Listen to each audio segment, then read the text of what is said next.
Hello po sa inyo lahat. Today, share ko po sa inyo itong aking falafel chickpeas. So, ito muna po tayo sa chickpeas natin na dry. Ayan po sila. So, ibababad muna po natin ito ng 24 hours at uugasan muna po natin sila. So, pagkatapos po ng 24 hours, ito na po siya. At naugas ko na po ito. Ayan po. 3 baso po ang gagamitin natin na ganito. Ito na po yung mga ingredients natin susunod. Garlic, ayan. Mga 6 lang po na butil yan. At konting parsley. At coriander leaves. Onion, ayan. At ito po ang ating baking powder ay 1 teaspoon. Baking soda, ½ teaspoon. At ito pong ating powder spices. Ito po ay cumin powder, 1 tablespoon. Coriander powder, 1 tablespoon. At black pepper, ½ teaspoon. And then ito pong ating curry powder, ½ teaspoon. Ayan po siya. At gagamit po tayo ng magic sarap, pampalinamnam. At konti pong salt. Ayan po yung salt, kaya lang hindi na nakikita. Ayan na po yung spices natin. So, maglalagay lang po tayo nitong kalahati na magic sarap. Konti na lang po ang asin na ilalagay ninyo kasi maalat na po ito. Ayan. Ito lang po ang kanyang spices. Gagamit po tayo ng food processor. Okay, ayan po. Lagay na po natin yung chickpeas natin. Konti-konti lang po para hindi ganong mapuno yung ating lalagyan. Kasi maliit itong lalagyan ko. Then ito pong ating garlic. Sunod na po natin yung ating coriander and parsley. At itong ating onion. Yung pong iba, panghuli na kasi puno na itong aking lalagyan. Kung malaki po yung lalagyan nyo na ganito, pwede na po. So, ayan. At ito pong ating tubig ay 3/4 cup. Ayan. So, pagsama-samahin nyo na po lahat, kung malaki po yung food processor ninyo, kasi ito sa akin maliit, pero po yung baking powder at baking soda, panghuli na po yun, ihahalo natin pag natapos na po siyang nagiling. Ayan. Buksan nyo po siya at siksik lang po natin itong ingredients niya.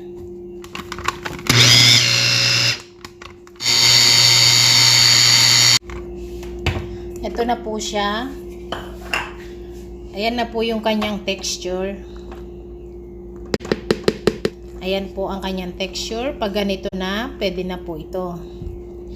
And then, ihahalo na po natin yung ating spices na powder. Ayan. Pagtapos po, ang gagawin po natin ito, set aside muna po natin to. Palamigin po natin ito sa ref ng 30 minutes. Pag malamig na po siya, doon na po natin siya uulmahin, parang mga hamburger na maliliit o bilog, bago po natin pirituhin. So, set aside muna po natin sa ref ng 30 minutes. So, ito na rin po yung ating baking powder, baking soda. Mix na. Ayan na po yung ating baking soda at baking powder. Mix well lang po natin sila, okay? Yung po mga natira nating iba, isasali din natin dito. Kasi malit lang po itong aking lalagyan. Ito na po yung kanyang buong texture. Mix well lang po natin para dun sa baking soda at baking powder na nilagay natin. And then rest po natin ito ng 30 minutes sa ref bago po natin siya pirituhin at ulmahin. And then tikman nyo rin po sa alat na gusto nyo na lasa. Nasa sa inyo, pwede po kayong mag-add o magbawas. Kasi ako may magic sarap na medyo maalat na konti. Kaya asin na lang po ang nilagay ko konti. Gawin na po natin tong sauce natin para sa palapir natin. Ito po yung garlic natin. Pwede nyo po siyang i-chop na maliliit lang o kudkurin na maliliit. Ayan. Katamtaman lang po.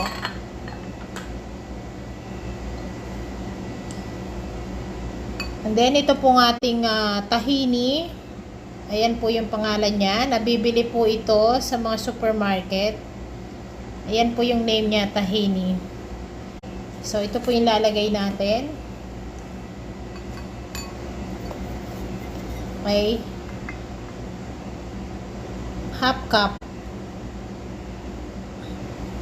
So, tansyahin nyo lang din po. Kung konti lang po yung gagawin nyo, pwede po kayong magbawas nito. Kahit ito na po siya. And then, lalagyan po natin siya ng lemon juice. Sa gusto nyo po na asim, nasa sa inyo. 1 tablespoon muna po yon. Tapos, i-mix nyo po siya. Pwede nyo tikman sa asim na gusto ninyo. At lalagyan natin ng konting asin. Wag po ganong marami. Yun sa tamang panlasa nyo rin po. Then, mix well lang po natin siya. At ngayon, malapot po siya. Kung ayaw nyo po siya na malapot, mag-add po tayo ng 3 tablespoon na tubig sa labnaw po na gusto nyo. Ito na po yung texture niya. So, kung gusto nyo po na medyo malabnaw pa ng konti, mag-a-add lang po kayo ng tubig na konti-konti para makuha nyo po yung gusto nyo na medyo malabnaw.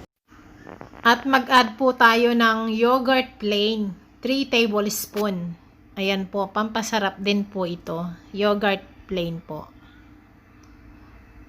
3 spoon lang po ang ilalagay natin. And then, tansyahin po natin yung kanyang lasa. Titikman nyo sa asin, sa asim niya. Ayan na po yung kanyang texture. Basta i-mix well lang po natin siya hanggang matunaw po yung mga linagay natin na mga ingredients niya. Ganyan lang po yung kanyang pagkalapot. Huwag po yung masyadong malabnaw. Ito na po yung palapil natin. After 30 minutes, ayan, malamig na po siya.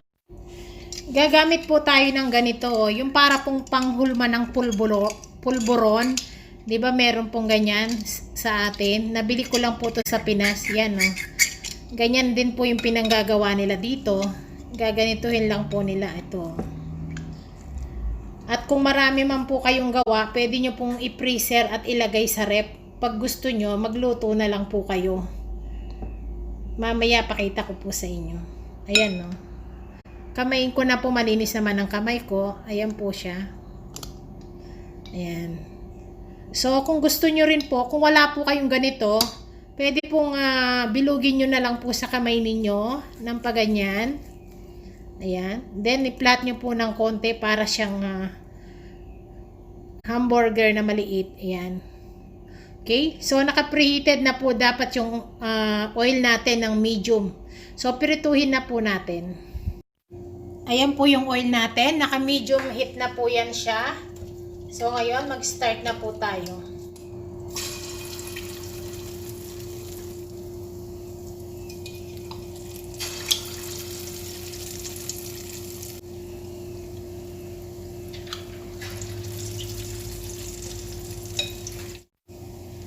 Then, ganyanin nyo lang po ng konti dyan. Kung wala po kayo nito, pwede sa kamay, kagaya po na sinabi ko sa inyo.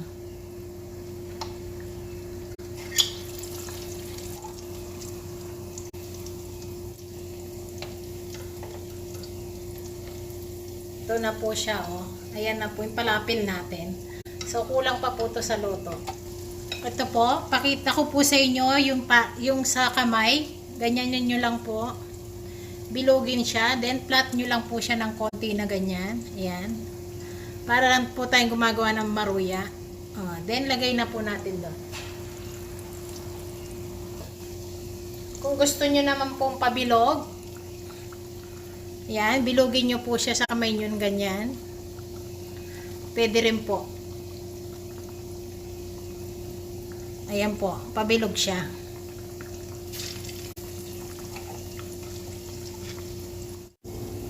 Ito na po, luto na po yung dalawa, hanguin na natin. Ayan po. Ayan. Ito na po yung palapil natin, luto na siya. Kagaya po na sinabi ko sa inyo, kung wala po kayo ng panghulma, ayan, pwede naman po sa kamay lang siya. Ito. At ito naman po yung bilog. Ayan.